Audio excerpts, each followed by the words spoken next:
What up, though? Dwayne Barnes, NPA. Welcome to, well, we'll get to that. First of all, I want to thank each and every person for joining me today. If you made it here, either you saw it on my social media, you're on the email list, or you were part of the class last time. But this is AAS, African American Studies 477. We back with the second class. This is Power and Protest. We'll be talking about the civil rights movement from 1955 till 1968. If you were with me last time, we did the AAS 477 Economics of Reconstruction, where we went from the end of slavery all the way until 1954. So let's talk about a little bit why we're here. So one, just as a quick introduction to myself, I am and I was an African American Studies major at Howard University and at Eastern Michigan University, where I finished. It's a part of me that is just, I can't even explain. It's in my culture, it's in my DNA, it's who I am. So this is something that I take serious. Prior to joining these classes, I was, still watching the documentaries, reading the books, doing all the great stuff that, goes along with just enjoying the culture. What really brought me into this space is during the political transition. So we started the year. Everybody was kind of in a tizzy, in a fit, wondering what was going to happen. Rights were rights going to be taken away? How were things going to move forward? X, Y, and Z. And so the first class I did for this year was the 477 Economics of Jim Crow, as a response to preparing ourselves to understand that, one, in the event that something crazy does happen, we ain't gonna take it laying down, one, but two, our ancestors have been through a time that's similar to this, and have overcome in this situation.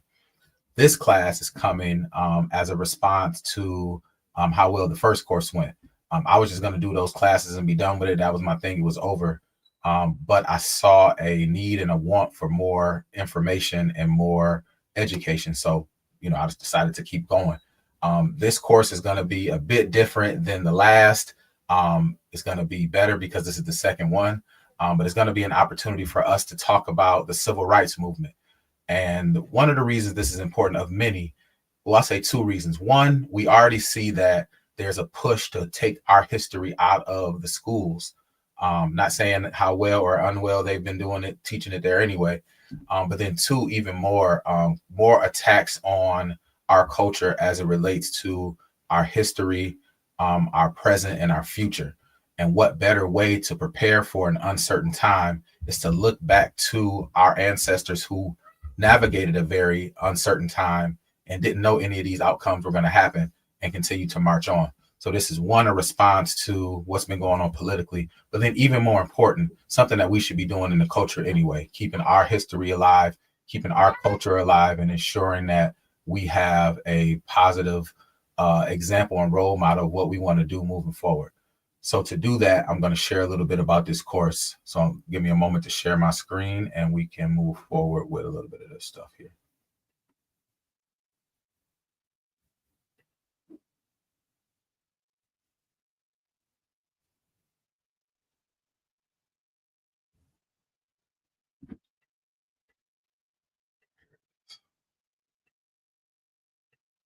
So I want to share the course outline for the class. And, this is a virtual class. This is a self-paced kind of study as you go class. I'll be providing lectures each week. And then I'll be providing supplemental information for you to kind of dig deeper on your own. I'm here to walk you through. I'm here to assist you through this process. But as a 477 kind of moniker goes, this is a self-study. So you'll be responsible for digging your own holes, going down your own ways, learning the information deeper than what I teach here. So this is an opportunity to be exposed to a lot, but I'm expecting for you to take this and take it deeper. And I'll talk about more as we move forward. So like I said earlier, we're talking about the civil rights movement, 1955 to 1968. This is a 10-week course. We're going to be doing 10 Sundays, all at 3 o'clock between now and between June 8th. So it's going to be very interesting. The lectures are going to be at 3 p.m. on Sundays on my YouTube page and on the Facebook page. And then also on the Facebook event page too. And I'll be dropping that link to those who signed up for the class. Objectives for this course, I don't know if you can see it, I'm zooming in here, is to critically analyze the strategies, tactics, and philosophies employed by the civil rights movement. I'm talking people, strategy, law, and impact, to understand the historical context of racial segregation and discrimination in the United States. We're getting a front row seat to that in this current political administration of how they view what the world and what U.S. should be. So we're using it in the context of the 50s and 60s. But if you open up your eyes and turn on the news, you can see it any day. To examine the roles, the key figures, and the organizations in the movement. And I really want to hunker down on, we'll talk about the figureheads, but this is more about the people. This is a conversation about the people who actually went out and did those things, not necessarily the leaders, though we will talk about both. To explore the complexities of social change faced by the activist. And then finally, foster critical thinking discussions around the legacy of the civil rights movement. So we're going to have a really good discussion in all of those capacities. Next, the course logistics. So prior to each week, I send out an outline. So those who signed up through the Google register page, you got this already. And so this is a kind of a going over for you. So you'll get the outline of what we're going to be talking about each week. So in case you want to do any pre-work. Then after the course, you'll get a email with the lecture notes and links to different things that I find online, things that I think are helpful for your journey. And then I'll hold weekly office hours on demand. And you'll be able to reach out to me if you want to accommodate, or I can accommodate those if you need some of those from me. More specifically around today, seeds of the movement, Emmett Till and Montgomery. So we'll be talking about Emmett Till and what happened to him, and the Montgomery Bus Boycott. It's kind of the seeds of the larger movement. The objectives today are to introduce the historical context of segregation and the early emergence of resistance between Emmett Till and the Montgomery Bus Boycott. The further outline of the course, the 10-week course, I'm not going to go into all of it, but I'll get just into a couple here. So we're going to talk about Emmett Till and Montgomery this week. Next week, we're going to be talking about school desegregation, especially the Little Rock Nine, James Meredith and his fight with Ole Miss. The week after that, week 3, we're going to be talking about the sit-ins and the Freedom Rides. So Greensboro, Nashville sit-ins and the Freedom Rides. And then we'll wrap the month up talking about the Albany campaign, the Birmingham protests, which is, that's one of my favorite ones, around the Children's Crusade, and then the March on Washington. If you want to get this full outline, feel free to join the course and use the register page. And once you do that, you'll get access to the full outline. So let me take a moment here, see if we have any questions or anything in the chat. I don't see anything there. So we're going to keep moving in the regard that I want to, move in. So we definitely have to pick up a bit where we left off. So I'm going to start with sharing a deck here. And this is kind of our pre-civil rights timeline. So like I said, last time I did a class that was centered on Reconstruction and Jim Crow. The essence of that course was identifying the economic and political and social thought leadership of W.E.B. Du Bois and his talented 10th perspective, Marcus Garvey and his back to Africa nationalist perspective, and Booker T. Washington and his accommodationist or industrial education do for self perspective. So the whole course was centered around history, of course, of that time, but through the political, social, and economic thought of Du Bois, Garvey, and Washington. So in this, I want to kind of give us a quick little update from, if you missed that class, and to bring you up to speed to where we are, but do it in a civil rights capacity. So let me get this going. So these are key amendments and legislation that I call our pre-civil rights movement here. So it all started with the 13th Amendment that abolished slavery, except for in form of servitude if you break the law. So slavery does still exist. If you locked up or know somebody locked up, they slaves. And that you go to the Constitution, 13th Amendment, and it is what it is. But our plight, because first we were 3/5 of a person through the Constitution, and then there was an amendment in 1865 that ended slavery and allowed for African Americans, if you want to call them that, to be free. The next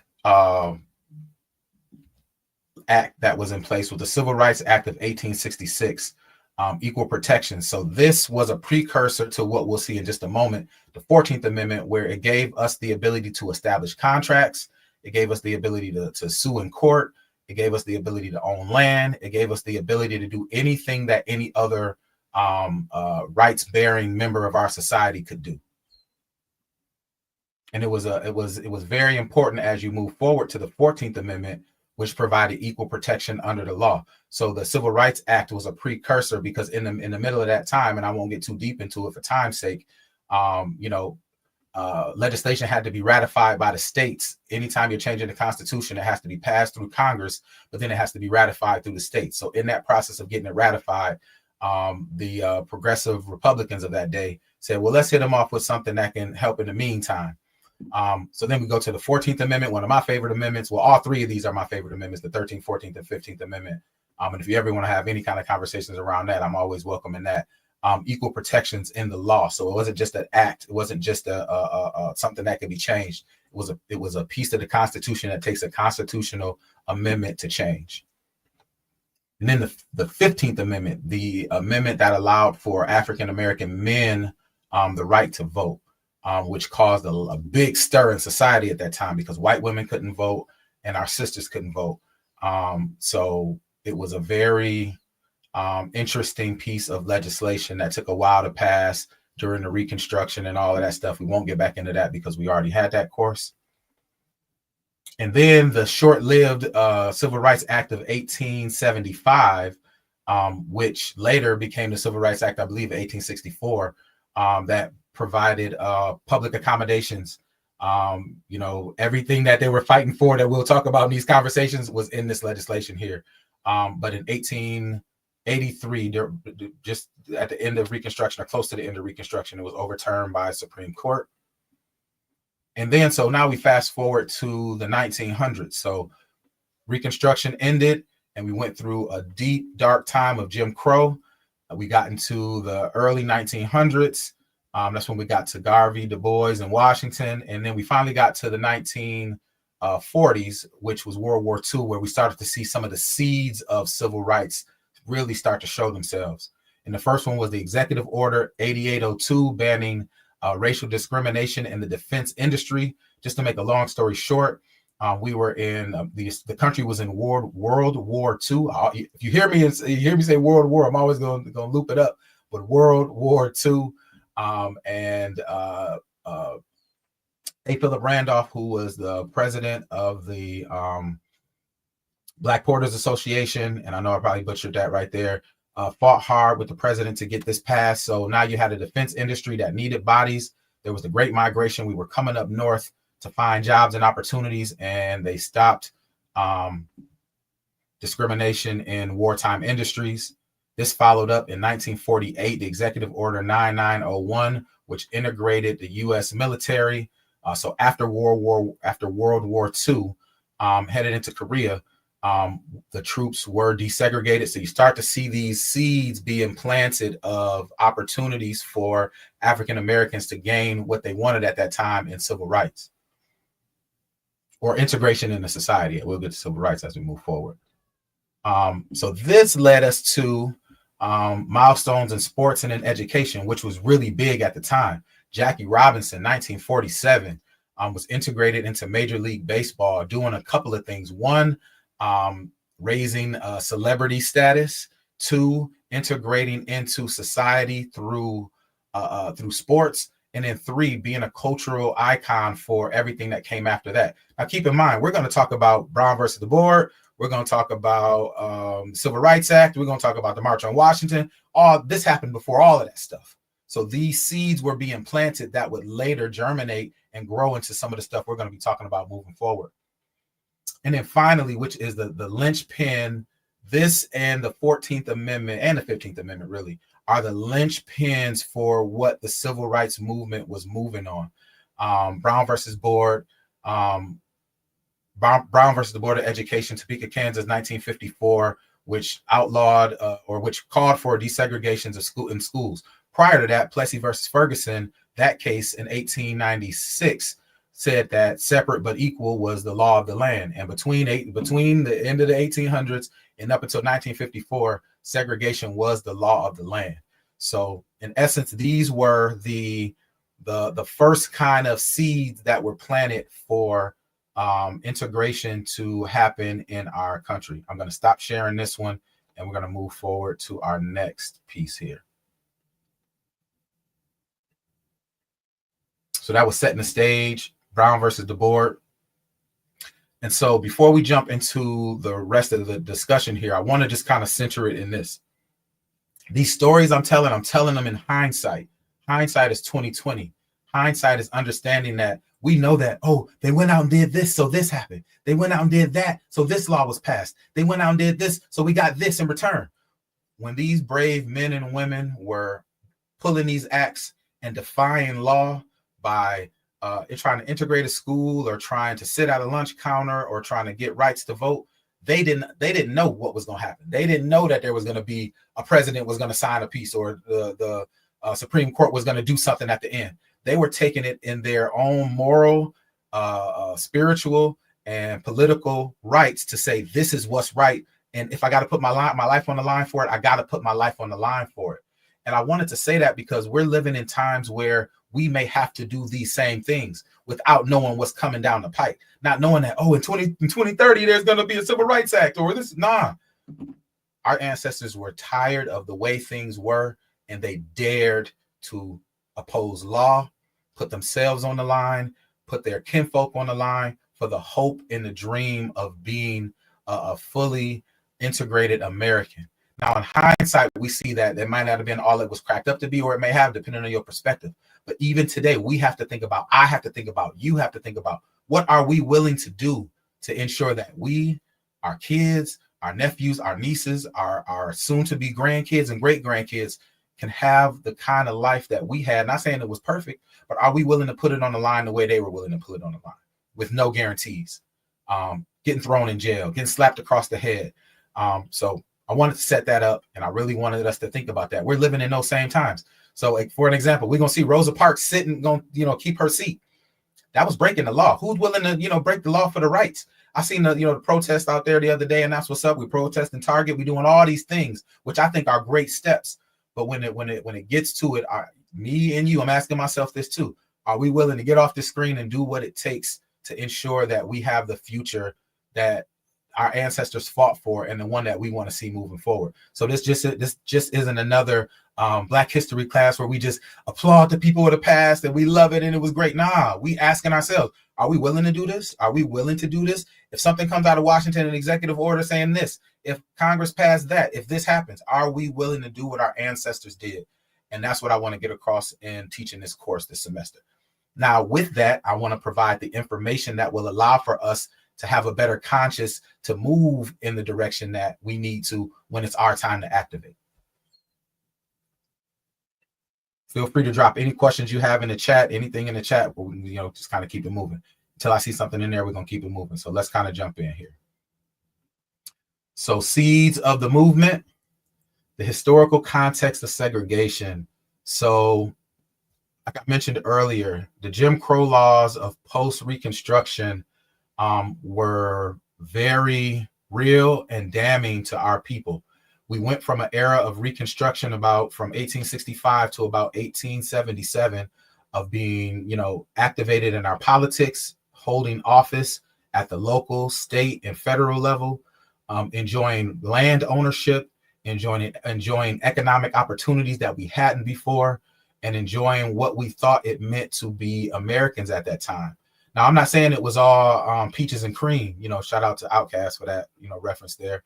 During that time, it still was terror. It still was terrorists from the South. It was still KKK. It was still all of these things that we've had to fight through, but we were fighting through them in the process of moving forward. So, as we move from that time to the Jim Crow period, after Reconstruction was over, separate but equal in Jim Crow was the law of the land. In the South especially, and in the North as well, we'll get to that too. The voting rights opportunities and holding office that we had, that was therefore non-existent. The economic opportunities that we once had, by and large, were non-existent. That's when we talked about sharecropping and tenant farming and all of those things. But what it did, though, so yeah, it was bad, it was horrible, it was a terrible thing. However, during that time, we were able to navigate and build in our own culture. So, for example, at that time, HBCUs were prevalent in the South. At that time, the black side of town or the other side of the tracks were prevalent. So I could find me an education at a place where we were separate. We could build industries where we were separate away from the dominant society. So during those Jim Crow years, as bad as they were, we were able to build. We were able to go to law school at the HBCUs, med school at the HBCUs, build banks in our own community, build our own kind of thing, a nation inside of a nation. So when we got to the point where we were, headed into the early 1900s and up into World War One, the new Negro kind of era, we were building something that they didn't get a chance to see. We were doing things that they didn't get a chance to know. They didn't know what we were doing at church and organizing. They didn't know what we were doing in those HBCUs down south and up the East Coast. They didn't know what we were doing during that time. So when civil rights started to hit, it kind of took them aback because they didn't know that we were studying tactics. We were studying war strategy and law strategy and all of these different strategies that we ended up using to finally, break this through. So as damning and as damaging as segregation was and Jim Crow laws were, it was also an opportunity for us to cook up and build outside of the watchful eye of the dominant culture at that time. And so though systematic inequalities, persisted and we wanted a different outcome, we were able to navigate. Violence was used, terrorism was used against our people. We know that. But those things planted the seeds for what would come next. One of my favorite graphics that I would put up from the New Negro era is saying, the New Negro is unafraid. So if you get to the 19 teens, we served in World War One. We were able to go into 20s and up into the 1920s in Harlem and create what it is our mind thought, not necessarily what our bodies did all the time. Harlem was a time where our minds got a chance to explore literature, art, music, culture. So, you got to think about it like this too. And I don't want to spend this much time on it, but I will for a moment. Being enslaved for as long as we were, where you couldn't read, by law, where you weren't able to maneuver outside of the whim of your body. That time during Harlem was needed because it showed us, how to function in a world where we used our minds as our tools, our culture and our ability to create as our tools. And those are the things that also helped us move forward. So you're going to hear a lot of that in my discussions. This isn't just a doom and gloom. The white man did it to us and we was hit. No, I don't get down like that. One, I asset frame and identify people by what they aspire to, but I also tell our side of the story. So, there's always a silver lining and there's always something that you can pull from it. So while they were trying to hang us from trees and they might've did that to our brother, our cousin, our auntie, our dad, well, I turned that into a poem. I turned that into a play. I turned that into prose, and I was able to show how inhumane that was in an intellectual capacity. So there's always two sides to the equation. So if you come into this class, you're gonna hear a lot of that moving forward. So if you're here for the doom and gloom, you ain't getting that here. You're gonna get an inspirational story about how we were able to overcome all of that stuff, and you'll see as we move forward. So again, Brown versus the Board of Education. So like I said earlier, the 14th Amendment, equal protection, and the 15th Amendment, voter, the right for black men to vote, and later, in the 20s, women got the right to vote as well. So that's black men and women. And this Brown versus the Board of Education were the foundational laws that our people were organizing around. So usually when we think about the civil rights movement, we think about people just outside marching. And they marched and they picketed and they protested, and that's how they got it. Well, that's a part of the story. A larger part of the story is these were layered approaches. So let me pull it back to our W.E.B. Du Bois, Marcus Garvey, and our Washington conversation. You needed the talented 10th that was lawyers, that were teachers, that were professionals to go to court, to deal with Congress, to work with the president, to be that part of this movement. You needed your do-for-selfers, or those who were just kind of your average everyday people, to actually march and picket and protest. You needed your W.E.B. Du Boisian college students to sit in and protest. You needed everybody in this conversation. So this just wasn't people sitting outside marching, getting their head knocked off, and they got what they was looking for. No, these were people saying, okay, lawyers, let's go and file a lawsuit, and let's take it all the way to the Supreme Court, or as far as it can go. Preachers, let's organize these people. People, let's go ahead and do this and get this done. Students, let's go out here and do this and get this done. So this was a layered approach that took strategy, that took intellect, that took cunning, that took dedication. So as we talk about this conversation, as we move forward in our discussion around civil rights, we're going to be talking about those things as we move forward. But Brown versus Board, the 14th Amendment and the 15th Amendment are always going to be the core laws that we and that the civil rights activists were pulling on and saying, well, look, we deserve equal protection under the law. It says so in the 14th Amendment. So we're filing a case and it's going all the way up. Or based on Brown versus Board, you have to integrate this because X, Y, and Z. This was the precedent set. So a lot of it was legal, and we took a lot of our action through organizing as well. So usually they say, you take one step forward, you get two steps back. So in the fight for school desegregation, that was what we saw, and all of this stuff, even from Reconstruction amendments, it was fight against that. Through Brown versus the Board, it was fight against that. But one thing we never stopped doing was we never stopped moving forward. One of the freedom songs is, we're not going to let nobody turn me around. I'm going to keep on walking, keep on talking, marching on the freedom land. That kind of perspective, no matter what, even today, no matter what, we're going to move forward, and we're going to ensure that we bring our people with us to ensure that there's a future for us better than the one that we're looking at today.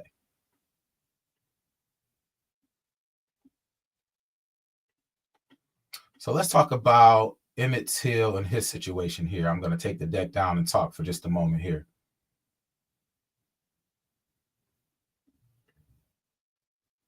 Let me get my notes together. All right, cool. So this is a conversation about Emmett Till that's a bit different than the ones that we typically have.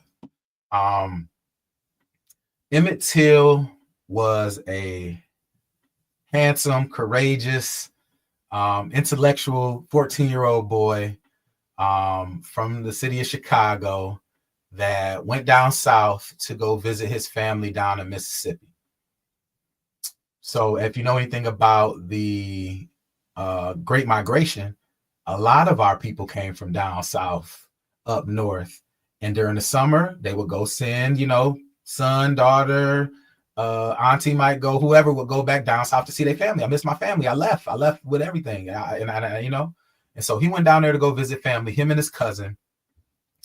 And to make a long story short, in that trip down south, he allegedly made some kind of, well, before I get to that. So being from Chicago and spending time up north, and not saying up north was, any better as far as race relations. Well, I guess it's two things. One, if you had any kind of history course at all, the difference between de facto and de jure racism or racism. By fact, it, it's a tree here where we hang, X, Y, and Z. Some places up north, maybe it was more of, you're just not welcome over here and it. So coming from Chicago, he was telling his peers and his friends down there, like, oh, I go to school with these folks. I know these folks. I even got me a white girlfriend up there. That's how we live in. This is what we do. And so taking that kind of northern thing down south, it was a totally different world down there. So even down there bragging to his little friends, yeah, up north, I got this, I got that. We do this in the shy, we do this, that, we do all this stuff. It kind of was rubbing a lot of people the wrong way. And a way one of the stories go, because there were a lot of different versions of the story, but one of the stories went, he's down there with his cousins, seeing, some of the little neighborhood friends, friends and family. And they said, well, we bet you won't go in there and do, say nothing to her. And he like, please, that's what we do. And, allegedly he went in there and made some kind of a pass towards this white woman. Later on, though, we saw was a few years ago, the woman in question said, she made the whole story up. So that's why I said allegedly through one of those stories. a pass was made or whatever, happened in that regard. And I guess he came outside and word got around that happened, or it did or didn't happen. And so they got up out of there and went back to the crib, to their uncle's house. And so they went there that night. The husband of that woman and his brother rolled up to the house and said, "Hey, you got two boys from Chicago in there?" And the uncle was like, "Yeah, I do." Keep in mind, this is Mississippi. This is, back then, somebody asks you a question, you say, "Yes, sir," "No, sir." You handle your business. You do what you got to do. You trying to, stay alive. And to make a long story short, they pulled him out. And a couple days later, his body was found in the river in Mississippi. We can only imagine, what happened to that young boy at the hands of these, I call them domestic terrorists. We can only imagine what happened to that young boy, 14-year-old boy, in the hands of two grown men. And my heart still goes out to that. I have a 14-year-old today. So just thinking about that, is tough for me to think about. But as we move forward through the story, one of the main characters in this story is Emmett Till, Emmett Till's mother, who, with good counsel, said, "No, you're not about to bury my son down south. We're bringing him back home. We're bringing him up north." And this wasn't just done by a demand. It was a law that she had to use to get him back home, which was twofold. One, I want my son back home, but two, I got plans for something bigger than this. And it kind of reminded me of the Trayvon Martin kind of situation, loosely. And so she brought him back home, held a service for him, and over 50,000 people showed up through, the NAACP, Black media. The case received, the attention that it needed. It ended up going viral. And, it was a moment that really started to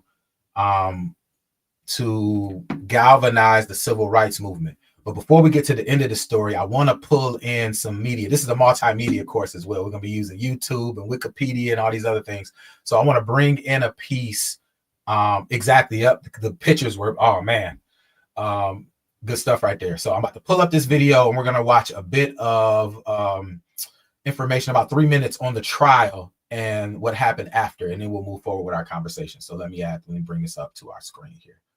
So we stopped with his body going back home. A funeral was held, and now a trial ensues over what happened to Emmett Till.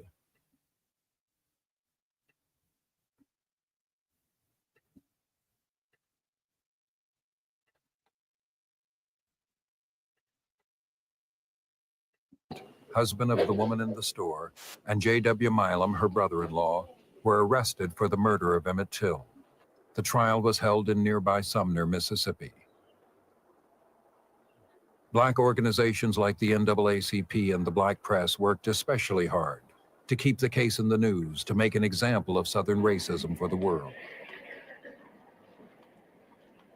I had covered the courts in many areas of this country, but the Till case was unbelievable. I mean, I just didn't get the sense of being in a courtroom. It was, first place, segregated. The Black press sat at a bridge table far off from the court, and the boy's mother came down. They sat her there at the bridge table with us. What do you intend to do here today? To answer any questions that the attorneys might ask me to answer. To the How best. How do you think you could possibly be a help to them? I don't know. I mean, just by answering whatever questions that they ask me. I see. Do you have any evidence bearing on this case? I do know that this is my son. The defense argued that the body found tied to the cotton gin fan in the river was so disfigured that it could not be identified as Emmett Till. The trial took 5 long, hot days. The prosecution's star witness was Till's uncle, Mose Wright, who testified despite threats to his life. He was called upon to, could he see anybody in the courtroom? identify anybody in that courtroom that had come to his house that night and got the Emmett Till out. He stood up, and there was a tension in the courtroom. And he says, in his broken language, "Dar he." Dar he, there he is. I really didn't realize how brave my grandfather Mose Wright was, you know. But after I got older, I realized that he was a brave man. He was a mighty brave man to travel back down there, you know, among all those hostile peoples and testify and get him up in court and point his finger at a white man and accuse him of murder. As the trial ended, a defense lawyer told the jury he was, quote, "sure every last Anglo-Saxon one of you has the courage to free these men."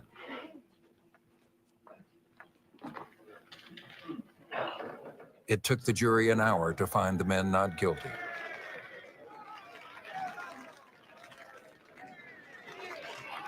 Months later, for a fee of $4,000, Roy Bryant and J.W. Milam told their story to reporter William Bradford Huey. Milam was startled at the belligerent attitude, or the fact that young Till didn't appear to be afraid of it. Now, he'd gone and gotten him out of bed and had him in the back of a truck, and young Till never realized the danger he was in. I'm quite sure that he never thought these two men would kill him.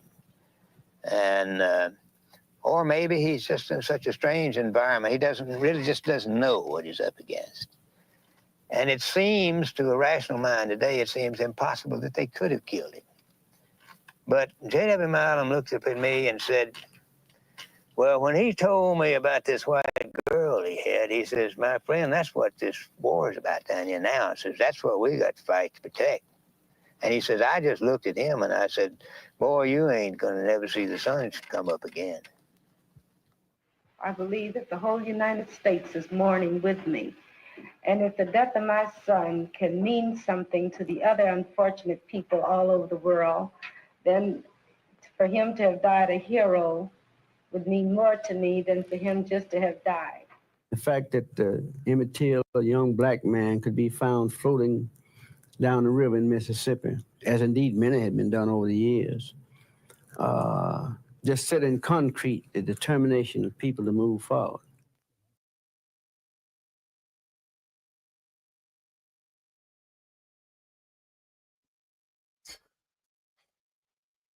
So that was a piece from the Eyes on the Prize mini doc, not the full. It's a piece from the full documentary, but that was from the mini documentary, just kind of giving insight into the trial and the aftermath. So not to spend too much more time on it, but just to know that one, you know, that's what the law, that was a legal proceeding that happened. And then, you know, there's no double jeopardy. So once you're off, you know, they went and they told what happened and what really happened. And we found out what really happened. One unique thing about that, though, is, was it 3 months later, Montgomery started the Montgomery Bus Boycott, which I think is one of the most interesting and intriguing movements in modern civil rights history. But yeah, I'm gonna let that just sink in for a minute as I pull up my next slides here.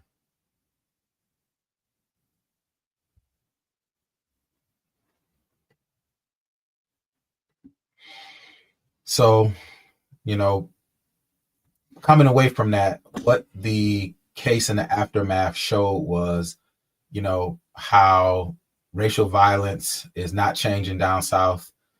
We're past World War II, we're past Brown v. Board, but there's still a problem going on down south specifically, and we know what's happening up north as well. It raised awareness and got under people's skin to say, man, you know, I can't live my life this way. We can't live like this. We can't do this no more. You know, we've been preparing, we've been getting ready. Well, let's do something. And then it legitimized in the hearts, in the minds, and in the souls of the students, the everyday people, the leaders, that things need to change and we need to move forward. Understanding that your case can end up just like this. You can end up just like this trying to do what you're trying to do. But if I'm not trying to do this, I can end up this way too. So it galvanized a generation that would eventually, through case by case, person by person, death by death, triumph by triumph, move and change the world. And it also highlighted, if you were with me in the last class, a big part of the last class was the Black press. It was the only way we were able to tell our stories. It was the only way we were able to showcase our grit and determination and share our images for the world. So the Black press was very important. The Chicago Defender, the Pittsburgh Courier, every city, every state, every nation had a, or not every nation, every city, every state had some form of the Black press locally. And there were some big dogs that were carrying the notion moving forward as well. So just thinking about that as well. And then, as I mentioned earlier, how we look to mobilize. And when you think about the civil rights movement, it wasn't just one group of people doing things. These were hyper local situations. So this was happening in Mississippi.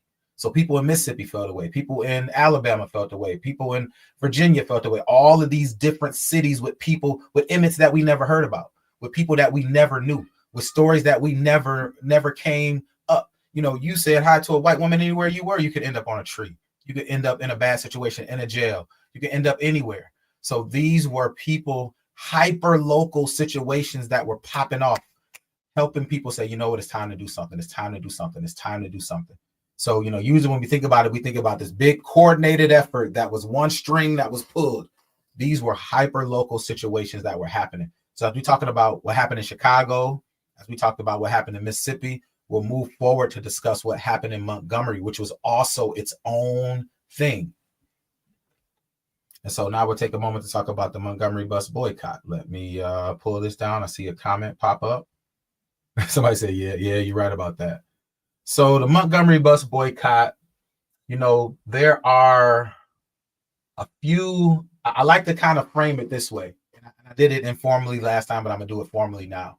I think about each of these situations or each of these cases through the people, the events, the fight, and the laws, and then the impact. So the main characters in the Montgomery Bus Boycott are the people, the everyday people, the cooks, the maids, the farm workers, the whoever you were and you didn't have a car and you use that bus for your living.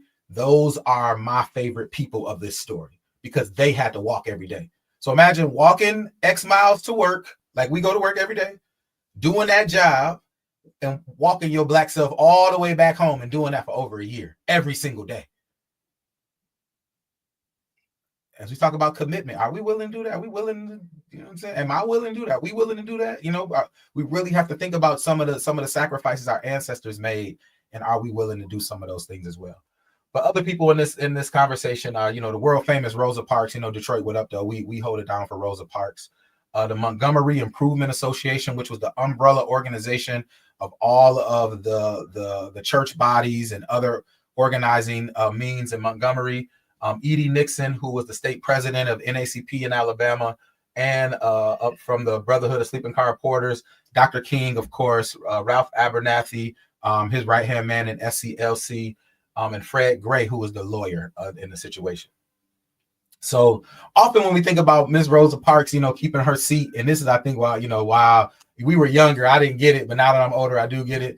In the movie Barbershop, the Cedric the Entertainer character said, she ain't do nothing but this, all this, all this stuff, really disrespectful stuff. We thought it was funny in the moment because it was, Barbershop and it was, a movie. But, Rosa Parks wasn't the first to not, give up a seat. And I'll send that information out in the notes. But, what it was, the people who were involved in this were very strategic and tactical.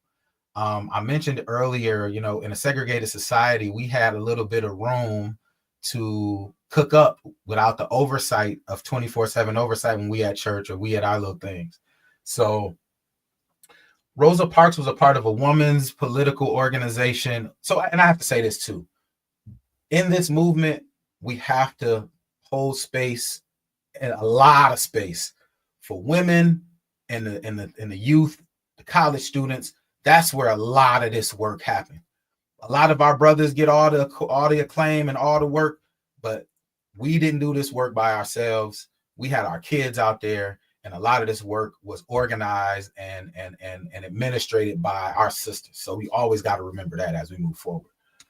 She was a part of a women's political organization. So they were talking about doing, all kind of things moving forward. And so the day that she didn't give up her seat and she got arrested, Edie Nixon popped up to her and her husband's crib and said, you know what? We can use this as one of the moments we're looking to kind of move some things forward. And so to make a long story short, they had that conversation and they decided to move forward with it. And so they were looking to do two things. One, put together an organization that can kind of oversee this thing, and overseeing it would be the Montgomery Improvement Association. And the Montgomery Improvement Association was looking for a leader, somebody who wasn't fully vested yet, somebody who wasn't too old to be scared, and somebody who had a lot of lifeblood left. Who you think I'm talking about? Sometimes I dream that he is me. But I ain't talking about Michael Jordan. I'm talking about Dr. King. So this is when Dr. King came into prominence. This was his first opportunity outside of leading 16th Street Baptist Church in Montgomery to really get his feet wet in the movement. And so he was nominated to lead it. He talked it over with his wife, and he took the opportunity. And so now you have an organization over this thing, and you have a catalyst moment, and now you have a means by which to maneuver. So the first thing was called for a one-day boycott. They'll say, okay, let's just do one day. So the Women's Political Organization and my sister, what's the sister's name? I forgot the sister's name. I have it in the notes. Said, okay, well, let's get it together. Printed off 3,500 flyers and said, we staying off the buses. We're staying off one day. We're staying off. And to make a long story short, they stayed off the buses that one day, and it was a success. So they said, can we turn this into something else? Can we turn this into something bigger? Can we do this? And so 3 things kind of happened. One, a question of one, should we and can we? And then 2, what would be the means by which and the logistics we use to get this done? And 3, how can we organize it through the people? So you have the Montgomery Improvement Association. Why did they use Rosa Parks for this instead of the woman who refused to give up her seat? So, okay, I'll say this too in the story. So you also have to remember if you took the last class and you've been with me now, the Du Boisian kind of philosophy. So Rosa Parks was a woman of Alpha Kappa Alpha sorority. She was a college-educated woman, and she was, looped into the upward society of the area. So it meant a lot more to have someone who was socially connected. A lot of these people were friends. They went to church together. They were part of that in crew of just people who do things together. And so they could leverage her image. They could leverage her opportunity and who she was affiliated with to make it a big thing. But it was also in respects to those who came before to say, okay, you know what? We saw that sacrifice. Let's find a way because a big thing that was important were optics during that time. When they learned that early, it has to look right. It has to be right. We can leverage this thing the right way. But that was a really good question. So, and she was reputable for it because she did it, and she didn't give up her seat, and she got arrested, and they had to play the fine and deal with it. So she was what they thought would be the best candidate for it. And so you had 3 things happen. 1, a lawsuit moving through the local courts, and that would eventually go up to the Supreme Court of saying, under the 14th Amendment, you can't use race and discrimination. And the case was actually Browder versus Gale. That's the one that moved. And so let's get this lawsuit moving. And while we get this lawsuit moving, let's organize a protest that can hit this system economically hard as well. So they said, we want to move through law. Remember I said law? We want to move through the law. Let's file this case and get it moving. Let's organize the people to do something to make a spectacle out of this. And let's find a way to galvanize support around this thing. So what went from a one-day protest ended up, and I'm not telling you the end of the story without you already knowing, ended up being over a year protest. Now, one thing I want to talk about is how the heck did they get this done? So this is a blending of the economic philosophies from the last class. So you had the leadership class, or who I call the Du Boisian class, the preachers, the doctors, the lawyers, the professionals, the people who had a car and didn't need to use the bus. So you had a class of people who they never rode the bus. No way. I don't ride the bus. I got a car. You know what I'm saying? I don't do that. I'm a doctor. I'm a lawyer. I'm a whatever I am during that time. I'm a professional. So, what was so unique about this situation was it brought all classes together. So they said, okay, if the bus ain't an issue for you and you got a car, then we're putting together a carpooling system. So if the bus usually comes on 8th and Main, then we're going to have a car pickup at 9th and Dexter, just a bit away. So they had a 24-hour or 12-hour, as much as they could, cycle of people who were willing to put their car and their freedom on the line by carpooling these folks. You also had a shoe drive to say, well, people are going to be wearing out their shoes. What we going to do? Well, we're going to raise money to come up with shoes for these people to keep walking. And then we're going to raise funds to make sure all of this stuff can keep going. So this wasn't just people just saying, we shall overcome. And then law came and saved them. These were people who organized. And this wasn't, you didn't have Excel spreadsheets back then. You didn't have ChatGPT to do it for you. So you had these minds coming together and saying, okay, well, Dr. Such and Such got a car. Mr. Such and Such got a car. Reverend, you got a car. These people, okay, we got 35 cars in the pool. Well, who can be available at this time? Okay, now we schedule it out. Now we know who needs to be where. And let's get this information back through church to who need to be where and pick up here and pick up there. So there was a system in place that was so sophisticated that it, one, caught the dominant society off guard, but then two, it kind of showed that, hey, we can really do this. So to make a long story short, 1 month turned to 2 months, 2 months turned to 3 months. And while the case was moving through court, and of course I'm going to leave links for this for the full detail of what happened during these times, but we try to just get through it for the sake of time and for the sake of for your own, digging and get your own information. But 1 month turned to 2 months, 2 months turned to 3 months. They're starting to see an economic pinch on the bus system because at that point, 2/3 of the people who rode the bus were Black, headed to their, blue collar, I'll call them jobs. Women who's working for in white women's homes, men who were domestics, men who were going out to the farms, people who were just navigating that blue collar style of life who weren't fortunate enough to have a car yet. So public transportation was a big part of what they were doing. And so during this time, you got, and also I forgot about this part. So you have all those things happening, and then you have the executive conversation happening. So the Montgomery Improvement Association is sitting down with the city, sitting down with the bus companies, sitting down with the leaders and saying, hey, you see what's going on. You don't want to lose this money, do you? I know you don't want to do that. I know you just want to work this out. I know you want to navigate this. So having negotiations take place. So you got a lawsuit that's going up the courts. You have negotiations going back between the Montgomery Improvement Association and the city and the bus company. You have the organization putting together funds and shoes and car pools. And then at the end of every night, you had a church service, keeping people going. So everybody didn't go to Dr. King's church. Some people went to Reverend Abernathy's church. Some people went to Dr. King's church. Some people went to other people's church. So you had a way to keep centering these people to say, okay, remember how Moses was taking his people out of Egypt? That's what we doing. You remember how, Joshua led his people into the promised land? That's what we doing. So they had a system that was feeding their souls every night through church, that was feeding their law, or feeding their legal opportunities through the lawsuit going higher and higher, state court or local court to state court to federal court.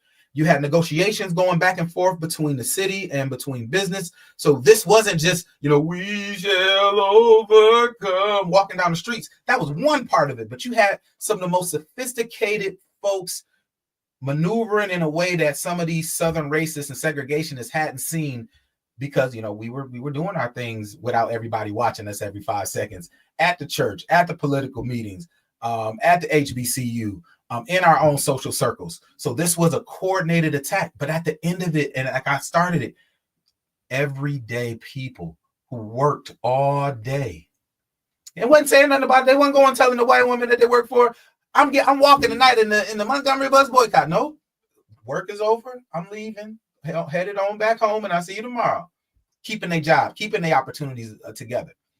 And so what you saw a lot of pushback from it too. So you saw they started to say you have to use a certain amount in a cab system. So the black cab drivers couldn't even give the people walking a deal no more. They'll get a ticket. Or they started getting hip to the times that the pickups were happening in the carpool and ticketing people. So now you have to raise money for the tickets that can be delayed through court because they don't want this to happen. Funds is running dry, so you have to get money. You have to raise money for more shoes.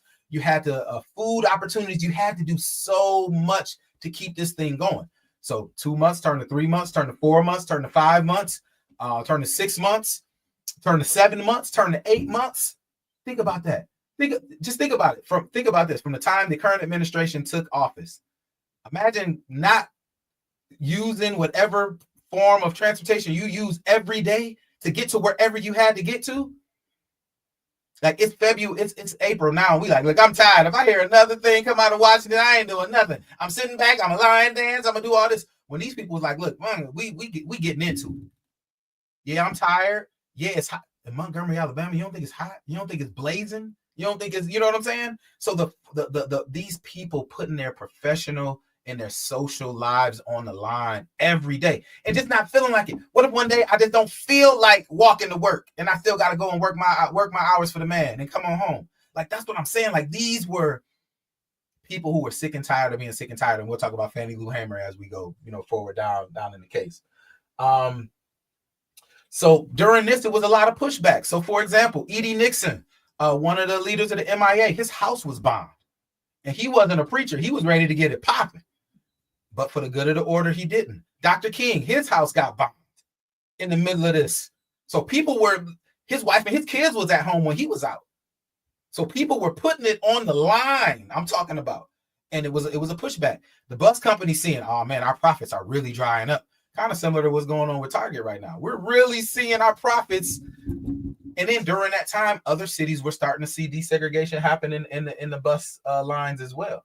And then you also saw, the rise of the White Citizens Council will be, if you a way to understand that is the KKK versions of that, gaining power and trying to use their intimidation, coming out at night, trying to scare you back into getting on the bus.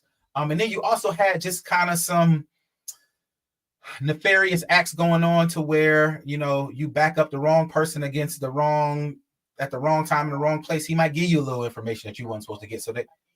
So they catching opportunities to get more information than maybe they should. So we get to 5 months, we get to 6 months, we start to see cities like Richmond, Little Rock, Dallas, all start to see bus desegregation happening. And so the people walking every day like, man, we're starting to see it. Are we getting close? We're starting to see it. And then also the case is still moving up. So we're really starting to see things move forward. You get to June, 6 months in, Tallahassee had a bus boycott that closed down the bus line. They stood so strong in Tallahassee, same place that FAMU is, that the bus line down there closed. So they starting to see, man, we're really getting there. So now let's say you get to around December. That's the second Christmas because it started in November. So you get to that second Christmas and they say, okay, now not only are we not riding the buses, we're not going down and buying nothing from these stores. So now you got a group of people who used to saying, you come in, but through the back door and buy. You can get on the bus, but you got to get in the back. So you have people saying, okay, yeah, we got laws going. Since y'all don't want to negotiate with us, cool. We ain't buying nothing from y'all store. We going to Old Man Willis. We going to Miss Diana's shoes. We going here. We going there. So you seeing these actions happening at the executive level, at the legal level, and at the everyday level. People were putting their selves in position and then using double consciousness. So if your boss asks you, you part of that bus boycott? No, sir, I ain't a part of that. I don't know nothing about it. I'm headed where I'm going. I'm headed to work and I'm headed home. So you doing all this and then coming to church every night. I'm going to keep on walking, keep on talking, marching on the freedom land. So you had this thing happening. And then you also had people looking and saying, man, how can I support this? How can I give? How can I do things to keep this thing going? So you really saw a really coordinated and tactical approach to how they were moving forward. And so, make a long story short, you finally get to November 1956. Keep in mind, this started in 1955. And ruling came down on June 5th, the 1956. Three-judge U.S. District Court ruled that segregation on public buses was unconstitutional, citing the 14th Amendment, the guarantee of equal protection. And then later, and that was overruled. And then later at the Supreme Court, November 13th, 1956, it held up the lower court's decision that bus segregation violated the 14th Amendment. And so that was the Browder versus Gale case. So December 21st, 1956, after 13 months, the Montgomery Improvement Association called for the end of the Montgomery Bus Boycott. After over 13 months of walking, negotiating, funding, carpooling, shoe gathering, church services, all of this sacrifice that actually ended in something. Now, this was a lightning rod through our culture to say, wow, this can really happen. You can really use the laws, and we can use the courts, and we can use federal precedent to really make things happen. We can really put our nose to the grind and get them to have to do it our way. So imagine getting on that bus after that, after you've been on the bus and told to get to the back, or you need to stand up because even the seats in the back need to come up because these other folks need them. And imagine being able to sit anywhere you want to on that bus at any time you want to, when just a year before you couldn't. And it was through your action, through legal action, through organized action that this actually happened. And how the press covered it, and how the black press covered it, and how it made its way through the waiver, I call it the waiver wire, but the wire through the churches. You really saw like, man, something is cooking here. Something is really, really going. What they doing out in Montgomery? How'd they do it? And I'll put in the notes on the, if you signed up for the course, you'll get the access to Dr. King's book. He wrote about this. And then I'll also link to the movie, or if you got HBO Max, you can just watch the movie Boycott. Does a really good job of showing the theatrical version of how this happened. So you saw Emmett Till's murder and what happened with that turned into a triumph through organizing action. And we didn't even get into nonviolent philosophy yet, because they used that as well. They didn't, knock nobody's head off when they could have and should have. And so you start to see the power that comes from having faith, being organized, and unifying our people around the class structure. Now, was this perfect? No. Were there backbiting and people being people and things happening? Of course, it's people. It's what happens. But when the larger goal is in front of you, and you have, in my opinion, a spiritual basis and people who want something more than just their own, you see this kind of thing happen. So the major impact from that is the fear and the want to do something through Emmett Till's murder. Started to say, wow, if they can do that down in Montgomery, what can we do in Albany? What can we do in Atlanta? What can we do in Richmond? What can we do in X, Y, and Z? And as you start Nashville and Greensboro, as we start to have some of these conversations moving forward. So that's in essence what happened during the Montgomery Bus Boycott. I have a video I want to show you to kind of shore up some of the details and give another example. I can go on and on forever. If you got any questions, throw them in the chat, and we'll go to this next. I don't think I ever stopped sharing. Okay, I did. So let's get this next video going, and we will move our conversation forward here.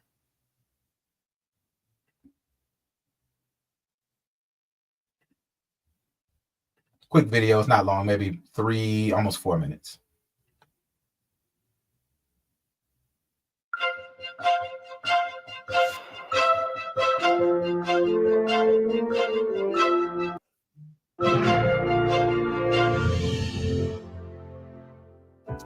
The December 1955 arrest of Rosa Parks for refusing to give up her seat on a bus to white passengers sparked the Montgomery, Alabama bus boycott.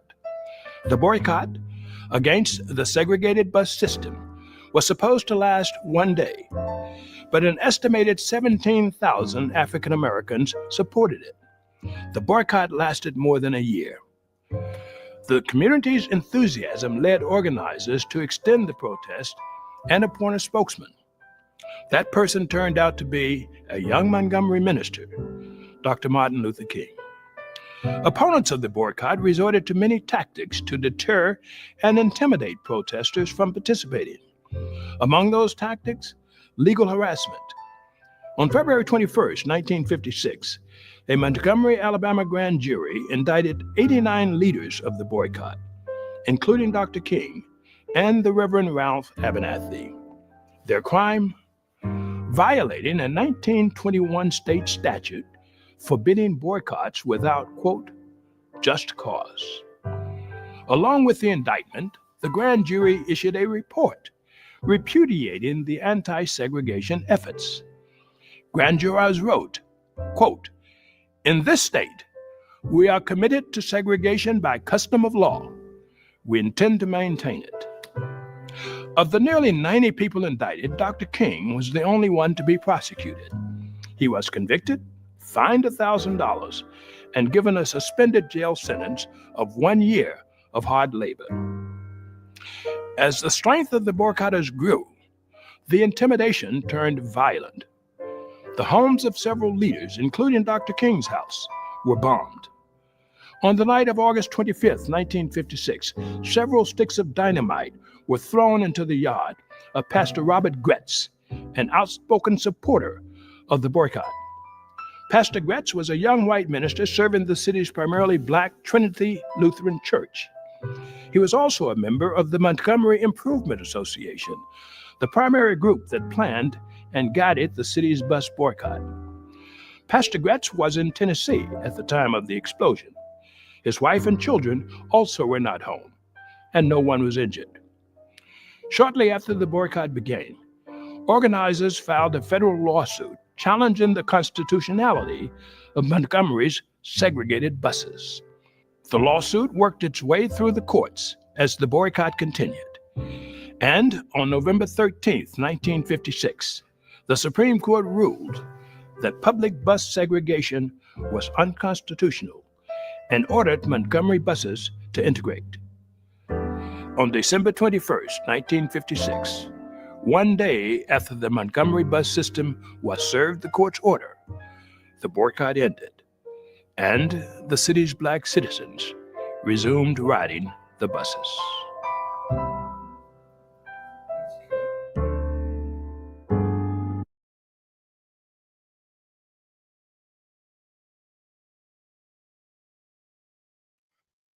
Yeah, so as we continue to have these conversations, I want to just, keep on top of our mind that we do well, I think we covered this. We went in detail about this, and I'll be sending this deck out as well.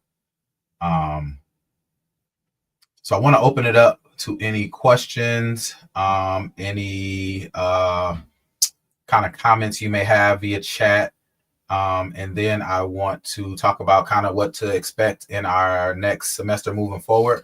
If you were with me last time, you was like, okay, we just cooking up, right? We just getting ready. Because last time I put a lot into our sessions, but this time I wanted a lot less and keep us closer to an hour 15, and an hour 30 if we need it, especially with the preview of the class today.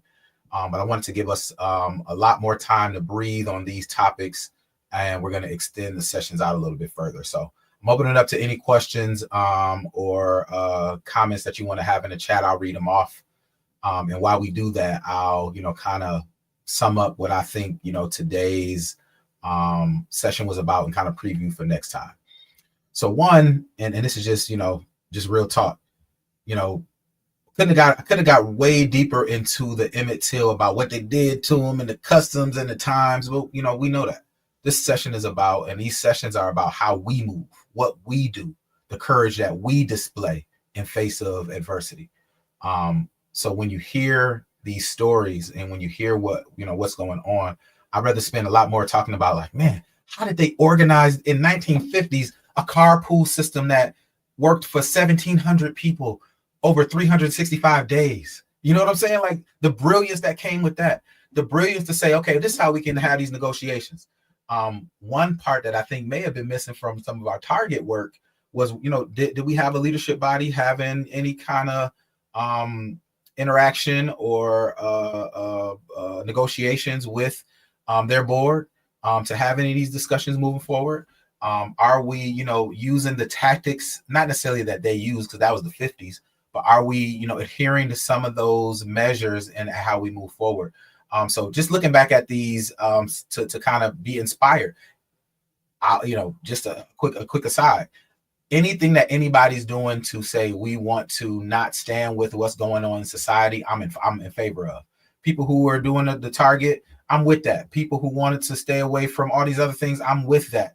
I'm with anybody that's willing to do what it takes to make our people do whatever you can to do what we can. Because some of the people said, you know what, I don't really talk to them folks like that. I just promise not to ride the bus.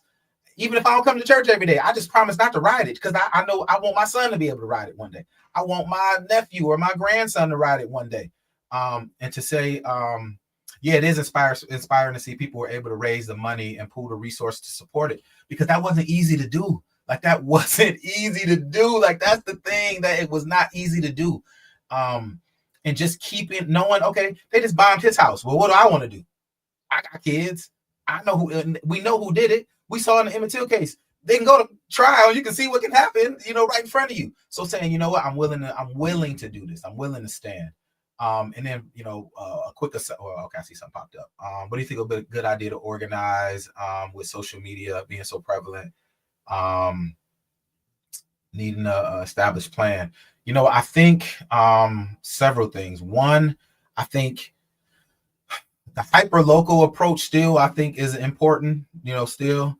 But I also think that, there are ways for us to reconnect with maybe some of these bigger organizations, NACP, Urban League, ADOS, if you feel you affiliated with that, whoever your church body, because even with some of the stuff that the gentleman, I forget his name, he was on the Breakfast Club a few weeks ago talking about the Target strike. He led a little bit of that Target work, but just finding to get in where you fit in. That's just where I am now, because those who are deemed as leaders, like the MIA were, they're tasked with doing a lot of the heavy work, but we got to get in where we fit in. So for me, an example is teaching this class. I'm not one of the big name people that's doing all this big name stuff, but I said what my contribution can be is sharing how they did it in the past and taking it to as many people as we can. So I just think you got to kind of try to get in where you fit in. I don't think there's a one size fits all. One thing I am going to include in the notes is the Dr. King book that he wrote on this to get a better understanding of how they did it. And there was another one called Operation Breadbasket in Chicago in the early 60s. Jesse Jackson and others were a part of that kind of laid out what the rules are or not, or the rules they follow to do an economic boycott. So 1, get in where you fit in. 2, read about what they did in the past. And 3, connect to the larger body institutions that are doing the work. And then also using whatever platform you have to kind of contribute as well. Let's see. Do you think we could have gotten media coverage during a bus boycott without being nonviolent? So I'll say this about nonviolence, and it's going to come up a lot more, especially next week as we move forward. So the nonviolent philosophy was such a unique philosophy because it attached to something larger than anything that had anything to do with being Black.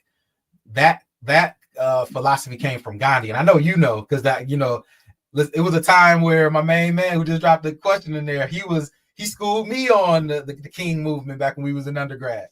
So I think that nonviolent movement and a big part of the entire civil rights movement, even how they were raising funds, was based into kind of like how we saw during the George Floyd movement, where they said, oh my God, big corporations, we're giving millions and millions of dollars to diversity, equity, and inclusion. I don't call it DEI because they try to make it seem something else.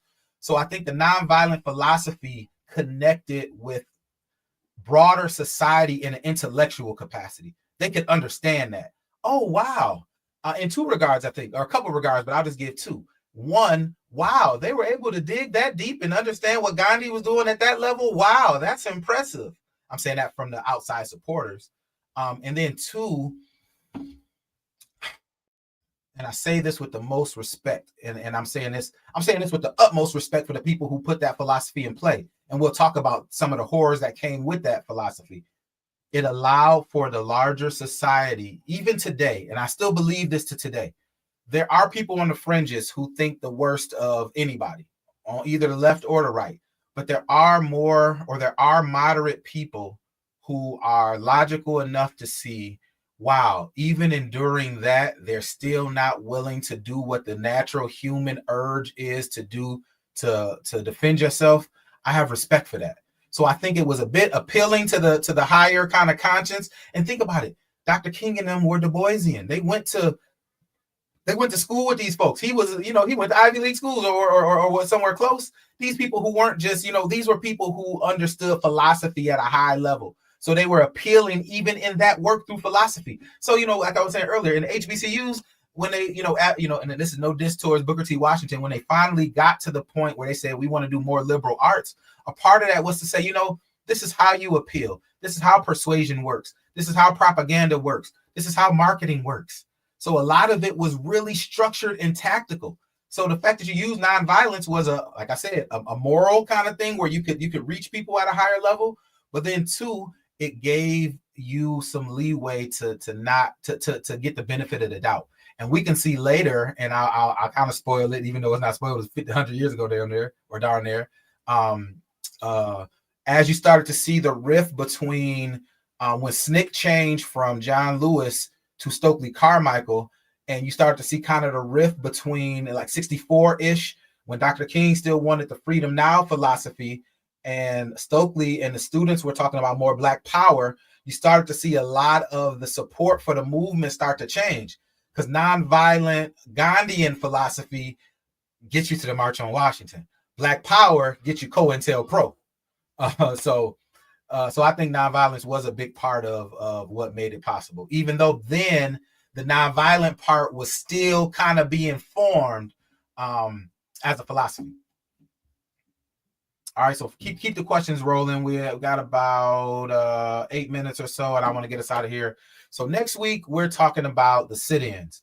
My favorite of them all is the Greensboro sit-ins, because they were like two things.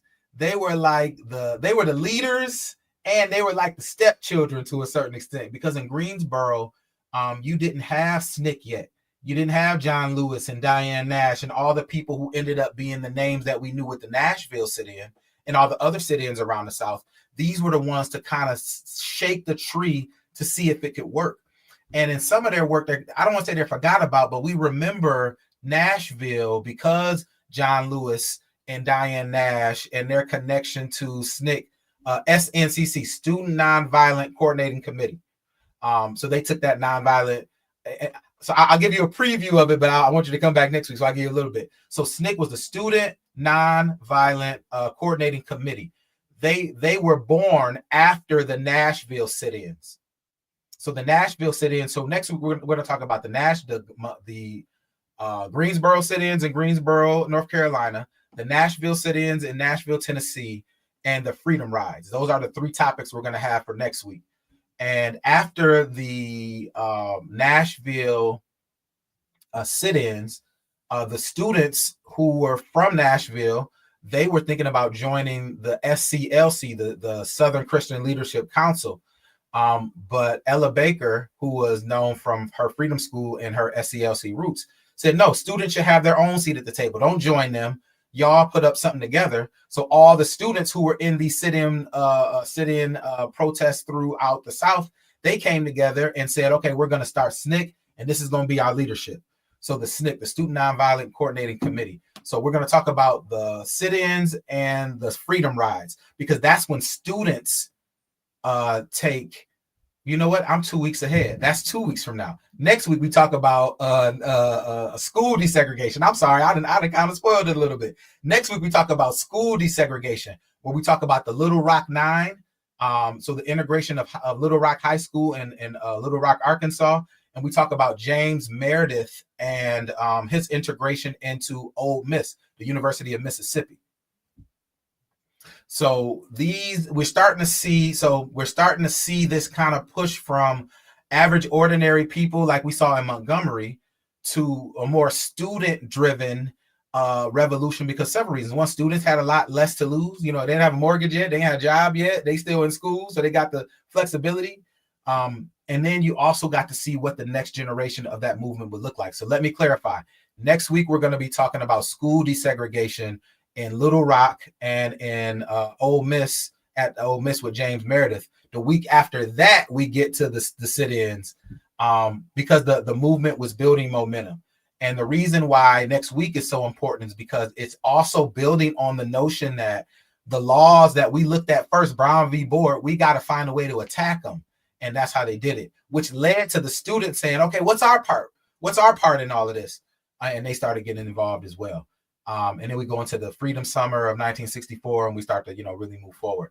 So I want to leave a little time here just to kind of reflect and leave and give a final word. I love the feedback I've been getting in the chat today. I love the people I see here in the who didn't even say anything but are here today. And I want everyone to know that I really want you to use the link to sign up here. Let me drop it in here for those who haven't yet, because it's important that you have that link so you can get the information that's in the that comes from the lecture notes. So you get this video lecture, you get the notes of what we talked about today, and you also get the links to further your understanding and information that you can use. So let me copy and paste that information here. So if you really want to be a part of the course and you want to get that information, then here's how you can get it. Let's see, I thought I copied it here. Sign up with the Google form and you'll be on the list to receive the lecture notes, links to more information. So that's supplemental reading materials, videos, links to other places that you can go, because like I said, this is a individual study. That's why I made it a 477. So if anybody ever was an undergrad, when you get to the 400 level class, you're doing an independent study and you usually only meet the professor to worry about a couple things, but I kind of put a little bit of the kind of 300 level in it as well, so where you will have a lecture. But the point of this is to not take my word on it. Don't take these videos words on it. You go do some digging for yourself as well. So you can copy and paste that link into your browser. It'll bring up a Google form. You fill out that form, and early next week, you'll get these notes. You'll get this video, you'll get the outline of the course, and you'll get the lecture notes with the link so you can keep finding this information for yourself. Because, in the event that, we find that this information can't be shared online, at least you found some links and you printed out some stuff, or you stashed it away somewhere to where you can have it for yourself and teach it to those who need the information. Like I said, my part in the movement right now is sharing the information. I was an African-American studies major, one of those people who y'all looked at like they was crazy back in the day. But now they're taking it out of schools, your kids, your grandkids, your nieces, y'all might not get a chance to learn this stuff. So even in times where, my sacrifice and, figuring out, what I was doing with my life as far as what I found was important, I'm happy today that now that we can use this information to share and build our communities, because they may not be teaching this in school no more. We may not have access to certain books. We may not have access to certain parts of our history, but as long as we griots have it and can share it out, we good. If you looked at my Instagram page, you saw, it's a picture of the, I meant to use it today, the education secretary saying, I don't know if we're going to teach Black history or not. Well, if you don't, we good. We got this, So with that being said, I want to thank you for joining today. I've enjoyed all the feedback that I had today. I hope you got something out of this today. Montgomery Bus Boycott, Emmett Till and his sacrifice, or his lynching, and as it gave our people, a little more motivation to do what was already right. And also thinking about how hyper local the movement was and how each of us have to have some kind of palette for risk if we're going to deal with this moving forward. I have a feeling we're going to have to get a lot more comfortable doing some of the things our ancestors did, just because that's the type of time they on. So I want to thank everybody for your time today. I'll leave one more moment for any questions or anything you want to drop in the chat. And if I don't see anything there, I'm going to see you next week at 3:00, same place. We're going to talk about school desegregation, specifically around the Little Rock 9 and around James Meredith. And wait till you hear the James Meredith story. Oh, man, a riot ensued. Well, in both cases, a riot ensued. and President Kennedy had to get involved. Eisenhower with the Little Rock, and President Kennedy with the James Meredith situation. So I hope you guys are enjoying this. I'll send the decks, I'll send the notes, I'll send all that stuff out, and just think about over the week. Think about over the week, and we'll talk about this when we come back. You know, even if we don't talk about it, what am I willing to do if I'm faced with my rights being taken away, similar to what some of our people down south and the students and everybody else through the movement were able to do? And I'm having to ask myself that same question. So as Russell Simmons would say, thanks for coming out. God bless, and good night. Good afternoon. Enjoy your Sunday, and I hope you have a great week. This is Dwayne Barnes, MPA, signing off for AAS477, Power and Protest, Seeds of the Movement. Episode 1. We'll be back next week with number 2 of 10, and we'll be rolling until June 8th. And I hope you stay with me the whole time. Peace.